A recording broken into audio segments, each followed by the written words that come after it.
समता, समता भाव रखना। लोग पूछते उपवास का आनंद क्या है? शब्दातीत। उपवास का आनंद शब्दातीत। किसी ने प्रश्न पूछा कि एक बार भोजन करने में आपका काम कैसे चलता है? बोलो, हाथ जोड़ो। हे गुरुवर, हे गुरुवर, प्यारे प्यारे गुरुवर, प्यारे प्यारे गुरुवर, अच्छे अच्छे गुरुवर, आपका एक बार भोजन करने में काम कैसे चलता है? कोई जरूरी नहीं कि आपके प्रश्न का जवाब आपको दिया जाए। कोई जरूरी नहीं है कि आपके प्रश्न का जवाब आपको दिया जाए। हो सकता प्रश्न पर प्रश्न भी हो सकता है। सीपी भाई नमो सिद्धाड़म, आपका एक बार भोजन में काम कैसे चलता है? सीपी भाई ये बताओ, तुम्हें 3 टाइम का हजम कैसे होता है? तुम्हें 3 टाइम का हजम कैसे होता है? वो आदमी जब से गया वो आज तक लौट के नहीं आया। मैं आज तक इंतजार कर रहा कि इसको 3 टाइम का हजम कैसे होता है। और अगर कोई हमको बता दे कि 3 टाइम का हजम ऐसे होता है तो मैं आपको बता दूंगा कि हमारा एक टाइम में काम ऐसे चलता है। ये मेरी नहीं शरीर की मजबूरी है। बोलो ना, हाथ उठाओ। ये मेरी नहीं, ये मेरी नहीं शरीर की मजबूरी है। और जीने के लिए खाना जरूरी है। जीने के लिए खाना जरूरी है। हम खाना नहीं चाहते, इस शरीर रूपी किराए की मकान में रहते हैं तो इसे भाड़े के रूप में 2 रोटियां देना, ये 2 रोटियां देना पड़ती हैं। देना नहीं चाहते हैं क्योंकि किराए का मकान है तो भाड़ा तो देना, भाड़ा तो देना पड़ेगा। अगर भाड़ा नहीं देंगे, अगर भाड़ा, बोलो, अगर भाड़ा नहीं देंगे तो ये धमकी देगा खाली करके जाओ। जैसे आप लोग धमकी देते ना, आप लोग धमकी देते ना। अगर आपने अपना किसी को किराए पर मकान दे दिया तो तुम मकान मालिक ये समझता कि इसके परिवार को मैंने पूरा खरीद लिया है, मैंने इसके परिवार को खरीद लिया है। और उसको बोले अगर वो पैसा नहीं देता है, पैसा दो। उस पर कितनी कंडीशन, चूल्हा नहीं जलाना, ऐसा नहीं करना, वैसा नहीं करना, ये करना, वो करना। अरे भैया उतना समझता है, उसको पैसा नहीं दोगे तो क्या कहेगा? बोलो ना, मकान खाली करके जाओ। ऐसे ही ये शरीर है, जब इसको नहीं मिलता है तो ये कहता कि नहीं रहना तो आप खाली कर दो। पर हमको तो क्या है, चाहिए, व्यंजन चाहिए, आहार इसको देना पड़ता है। साधु 24 घंटे में एक बार आहार करते हैं। और वह भी है ना, क्योंकि ये शरीर जो है ये हमारा मालिक नहीं है। ये शरीर जो है ये हमारा मालिक नहीं है, ये हमारा नौकर है। मालिक तो हमारा आत्मा है। मालिक तो हमारा, मालिक तो हमारा आत्मा है। और तुमने शरीर को मालिक बना करके रखा है। तुमने शरीर को मालिक बना करके रखा है। तुम शरीर के अनुसार चलते हो और हम आत्मा के अनुसार, आत्मा के अनुसार हम है ना चलते हैं। आत्मा के अनुसार हम चलते हैं, इसलिए हम एक बार देते हैं, है ना। देना नहीं चाहते, देना पड़ता है। और हमें श्रावक जैसा देता है हम वैसा क्या करते हैं, लेते हैं। श्रावक शुद्ध आहार देता है, शुद्ध आहार हम देते हैं, एक बार देते हैं। और 24 घंटा इसका उपयोग, 24 घंटा उपयोग करते उपवास करना चाहिए। कभी ऐसा नहीं सोचना कि हमने तो आज तक उपवास नहीं किया, कैसे होगा? हो जाएगा। भावना रखो, मानस बनाओ।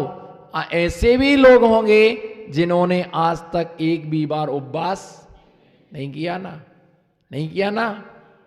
एक भी बार उपवास होता ही नहीं है हमसे, होता ही नहीं हमसे। हे मित्र, विचार करो। आदिनाथ भगवान के लिए 12 महीना 39 दिन तक आहार नहीं मिला। कितने दिन तक? कारण 6 महीने के उपवास किए और 6 महीने और 7 महीने 9 दिन आहारचर्या को निकले, पर कहीं पर भी विधि नहीं मिली। बाहुबली ने 1 वर्ष तक का उपवास उन्होंने किया और 1 वर्ष से ज्यादा कोई उपवास नहीं कर सकता है।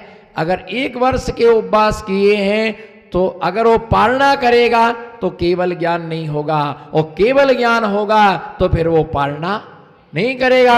1 साल से ज्यादा के कोई उपवास नहीं कर सकता है। इसलिए ऐसा उपवास श्रावक के लिए दिया कि अष्टमी चतुर्दशी को उपवास करना चाहिए। इसी सिलसिले में हम आगे अगला श्लोक देखेंगे। 141 नंबर का जो श्लोक है उसमें सचित्त त्याग प्रतिमा का लक्षण। मूल फल साख शाखा, मूल फल साख शाखा, करेर कंद प्रसून भी जाने, ना मान योति सोयम, सचित्त विरतो दया मूर्ति। एक साथ पढ़ेंगे सभी। मूल्य फल साख शाखा, करीर कंद पशून भी जानी, ना मान योति सोयम, सचित्त विरतो दया मूर्ति। आचार्य महाराज यहां पर कह रहे दया मूर्ति, सचित्त त्याग प्रतिमा का धारी। कौन सी? 5वीं प्रतिमा। कौन सी प्रतिमा? 5वीं प्रतिमा सचित्त त्याग प्रतिमा है। और सचित्त त्याग प्रतिमा में कोई भी वस्तु सचित नहीं खाना। सचित का मतलब होता है जीव से सहित। तो अचित करके खाना, कुछ वस्तु ऐसी होती हैं जिन्हें छिन्न भिन्न करने से वो प्रायश्चित हो जाती हैं। कुछ वस्तु ऐसी होती हैं जिन्हें गर्म करने से प्रायश्चित हो जाती। कुछ वस्तु ऐसी होती हैं जिनमें मसाला आदि मिलाने से प्रायश्चित हो जाती हैं। सबसे पहले तो कंद का त्याग होना चाहिए। कंदे माने आलू, कंदे माने आलू, गाजर, मूली, प्याज, लहसुन, घुइयां इत्यादि जो पदार्थ हैं, अदरक, इन सब का त्याग होना। गणंत का त्याग है, जमीकंद नहीं। जमीकंद, जितना भी जमीकंद है, कई लोग आलू प्याज वह सब त्याग है, लेकिन अदरक का त्याग नहीं है, क्योंकि ठंडी में चाय में डाल के पीना पड़ता है। ठंडी में चाय में डाल के पीने से शरीर में, बोलो, शरीर में रिश्ता ऐसा बनाओ कि गर्मी आ जाए। बोलो, रिश्ता ऐसा बनाओ कि चाय का रिश्ता, चाय का रिश्ता ऐसा होता है कि उसको पीने से गर्मी आ जाती है। अरे अगर गर्मी लाना, एक उपवास करो, अपने आप शरीर में गर्मी आ जाएगी, अपने आप शरीर में गर्मी आ जाएगी। गणंत का त्याग करो ना करो, सुनो ध्यान से। गणंत का, बोलो, गणंत का त्याग करो या ना करो, पर मन गणंत बातें करने का त्याग जरूर करो। मन गणंत बातें करने का गणंत त्याग दिया, वो तो अवक्ष्य है ही, पर मन गणंत बातें भी अवक्ष्य होती हैं। अपने मन से बातें करने में बहुत सारा क्या लगता है? पाप लगता है, बहुत सारा दोष लगता है। इधर का सामान उधर, उधर का सामान इधर करने में जितना पाप नहीं लगता है, इधर की बातें उधर और उधर की बातें उधर करने में जितना भारी क्या लगता है, जितना क्या लगता है, पाप लगता है। गणंत का मतलब, कंद का मतलब कोई भी आलू नहीं खाना। आलू का जीवन भर के लिए त्याग होना चाहिए। नहीं बाबा, नहीं, नहीं महाराज। 1 महीने का त्याग, कितने का? 1 महीने का त्याग। उसके बिना तो जिंदगी बेकार है। वो तो सवेरे से सबसे पहले उसी की पूजा होती, उसी का छौंका लगता है। जो खाता है आलू, जो खाता है आलू, मर करके बनता है, आपको मालूम है, पर मेरे को जबरदस्ती कहने को लगवाया। जो खाता है, बोलो 10 पैसा, जो खाता है वो मर के बनता है बालू, और जो खाता है प्याज वो जिंदगी भर भरता है ब्याज। जो खाता है प्याज उसे जिंदगी भर भरना पड़ता है ब्याज। हाथी के दांत खाए कभी? नहीं खाए हाथी के दांत। अब भी बताता हूं, श्रावक धर्म की व्याख्या है, संभल करके बैठना। मुनियों की आलोचना तो खूब करते, महाराज ऐसा चाहिए ऐसा चाहिए, चतुर्थकालीन साधु चाहिए। बोलो कौन से? बोलो भैया, चतुर्थ काल के साधु चाहिए, और तुम छठे काल के श्रावक बन करके घूम रहे हो। तुम भी तो चतुर्थ काल के, जिस दिन तुम चतुर्थ काल के श्रावक बन जाओगे, स्वतः ही तुम्हारी नजर में हर साधु चतुर्थ कालीन चर्या का धनी तुम्हें नजर तुम्हारे लिए आएगा, और तुम छठे काल के श्रावक बनकर के घूम रहे हो, और तुम्हें चतुर्थ काल की चर्या के साधु चाहिए। 3 काल में तुम्हें मिलने वाले नहीं है। पूजन करते नहीं हो, दान देते नहीं हो, मंदिर आते नहीं हो, नमोकार मंत्र की माला जपते नहीं हो, मूलाचार तुम्हें आता नहीं है, श्राप का आचार तुम्हें आता नहीं है, और साधु हमें ऐसे चाहिए। साधु से कभी आगे जाने की कोशिश नहीं करना, साधु से कभी आगे जाने की कोशिश नहीं करना। दिगंबर मुनियों से जो आगे जाने की कोशिश करता, अपने आप के लिए बड़ा समझता है ना, अपने आप के लिए बड़ा साबित करता है, उन्हें नरकों में भी क्या नहीं मिलती है? जगह नहीं मिलती है। नरकों में भी उनके लिए जगह नहीं मिलती है। साधुओं के सामने तो नम्र वृत्ति होती है, लोगों को बोलने का तरीका नहीं है कि मैं साधु से कैसे बोला जाता है, लोगों के लिए विनय नहीं आता है। और जब 80 साल के वृद्ध आदमी में साधु के सामने बोलने के लक्षण नहीं है, तो हम 8 साल के बच्चे से क्या उसको सिखा पाएंगे? बड़ों के सिखाने के बाद भी क्या नहीं कर पाते, सीख नहीं पाते हैं, तो वो क्या किससे सीखेंगे? क्या किससे सीखेंगे? गुरु के प्रति जब विनय भाव नहीं है, सम्मान भाव नहीं है, आदर का भाव नहीं है ना, गुरु के प्रति सम्मान का भाव नहीं है, तुम किसका सम्मान करोगे? उसकी भगवान की पूजा बेकार है, भगवान का अभिषेक बेकार है। स्वाध्याय का सार क्या है?